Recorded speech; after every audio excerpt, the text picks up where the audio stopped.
அதிகாரம் 18. அவ்வேளையிலே சீஷர்கள் இயேசுவினிடத்தில் வந்து, பரலோக ராஜ்யத்தில் எவன் பெரியவனாய் இருப்பான் என்று கேட்டார்கள். இயேசு ஒரு பிள்ளையை தம்மிடத்தில் அழைத்து அதை அவர்கள் நடுவே நிறுத்தி, நீங்கள் மனம் திரும்பி பிள்ளைகளைப் போல் ஆகாவிட்டால் பரலோக ராஜ்யத்தில் பிரவேசிக்க மாட்டீர்கள் என்று மெய்யாகவே உங்களுக்கு சொல்லுகிறேன். ஆகையால் இந்த பிள்ளையைப் போல தன்னை தாழ்த்துகிறவன் எவனோ அவனே பரலோக ராஜ்யத்தில் பெரியவனாயிருப்பான். இப்படிப்பட்ட ஒரு பிள்ளையை என் நாமத்தின் நிமித்தம் ஏற்றுக்கொள்ளுகிறவன் என்னை ஏற்றுக்கொள்ளுகிறான். என்னிடத்தில் விசுவாசமாயிருக்கிற இந்த சிறியரில் ஒருவனுக்கு இடறல் உண்டாக்குகிறவன் எவனோ அவனுடைய கழுத்தில் எந்திரக்கல்லை கட்டி சமுத்திரத்தின் ஆழத்திலே அவனை அமிழ்த்துகிறது அவனுக்கு நலமாயிருக்கும். இடறல்களின் நிமித்தம் உலகத்துக்கு ஐயோ! இடறல்கள் வருவது அவசியம். ஆனாலும் எந்த மனுஷனால் இடறல் வருகிறதோ அவனுக்கு ஐயோ! உன் கையாவது உன் காலாவது உனக்கு இடறல் உண்டாக்கினால் அதை தரித்து எறிந்து போடு. நீ 2 கையுடையவனாய் அல்லது 2 காலுடையவனாய் நித்திய அக்கினியிலே தள்ளப்படுவதை பார்க்கிலும் சப்பானியாய் அல்லது ஊனனாய் நித்திய ஜீவனுக்குள் பிரவேசிப்பது உனக்கு நலமாயிருக்கும். உன் கண் உனக்கு இடறல் உண்டாக்கினால் அதை பிடுங்கி எறிந்து போடு. 2 கண்ணுடையவனாய் எரி நரகத்தில் தள்ளப்படுவதை பார்க்கிலும் ஒற்றை கண்ணனாய் ஜீவனுக்குள் பிரவேசிப்பது உனக்கு நலமாயிருக்கும். இந்த சிறியரில் ஒருவனையும் அற்பமாய் எண்ணாதபடிக்கு எச்சரிக்கையாய் இருங்கள்.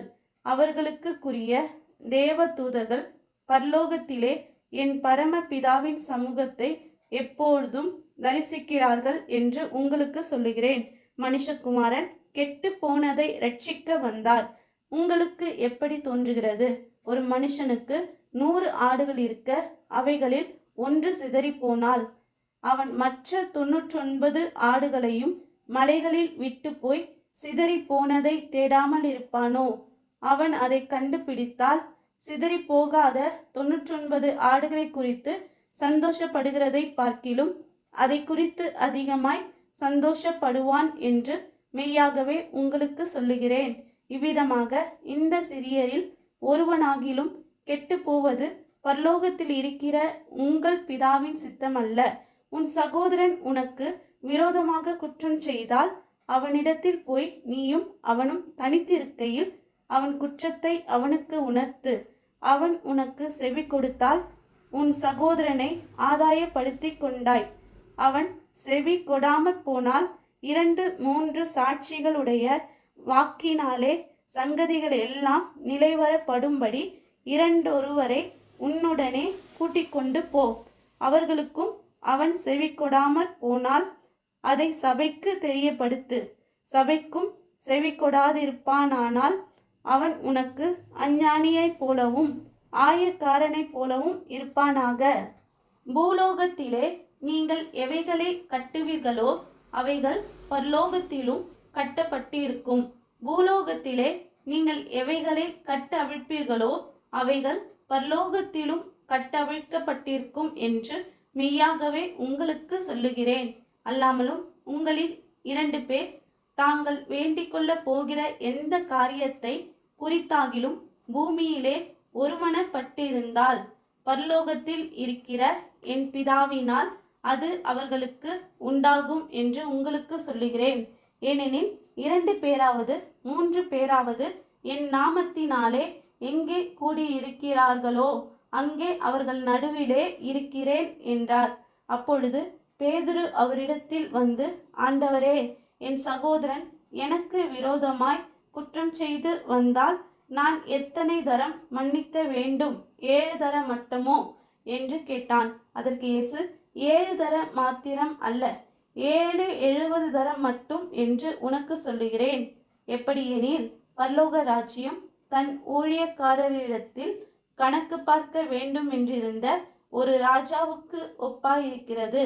அவன் கணக்கு பார்க்க தொடங்கின போது 10,000 தாலந்து கடன்பட்டவன் ஒருவனை அவனுக்கு முன்பாக கொண்டு வந்தார்கள்.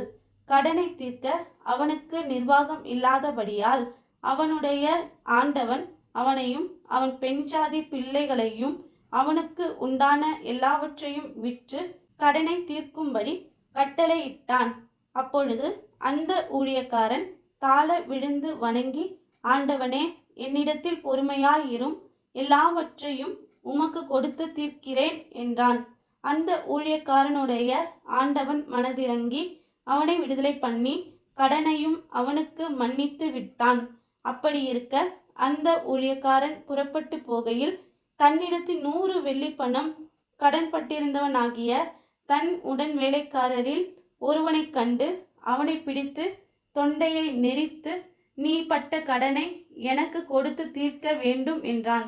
அப்பொழுது அவனுடைய உடன் வேலைக்காரன் அவன் காலிலே விழுந்து, என்னிடத்தில் பொறுமையாயிரும், எல்லாவற்றையும் உமக்கு கொடுத்து தீர்க்கிறேன் என்று அவனை வேண்டிக் கொண்டான். அவனோ சம்மதியாமல் போய் அவன் பட்ட கடனை கொடுத்து தீர்க்கும் அளவும் அவனை காவலில் போடுவித்தான். நடந்ததை அவனுடைய உடன் வேலைக்காரர் கண்டு மிகவும் துக்கப்பட்டு ஆண்டவனிடத்தில் வந்து நடந்ததை எல்லாம் அறிவித்தார்கள். அப்பொழுது அவனுடைய ஆண்டவன் அவனை அழைப்பித்து, பொல்லாத ஊழியக்காரனே, நீ என்னை வேண்டிக் கொண்டபடியினால் அந்த கடன் முழுவதையும் உனக்கு மன்னித்து விட்டேன். நான் உனக்கு இறங்கினது போல நீயும் உன் உடன் வேலைக்காரனுக்கு இறங்க வேண்டாமோ என்று சொல்லி அவனுடைய ஆண்டவன் கோபமடைந்து அவன் பட்ட கடனை எல்லாம் தனக்கு கொடுத்து தீர்க்கும் அளவும் உபாதிக்கிறவர்களிடத்தில் அவனை ஒப்பு கொடுத்தான். நீங்களும் அவனவன் தன் தன் சகோதரன் செய்த தப்பிதங்களை மனப்பூர்வமாய் மன்னியாமற் போனால் என் பரமபிதாவும் உங்களுக்கு இப்படியே செய்வார் என்றார். ஆமென்.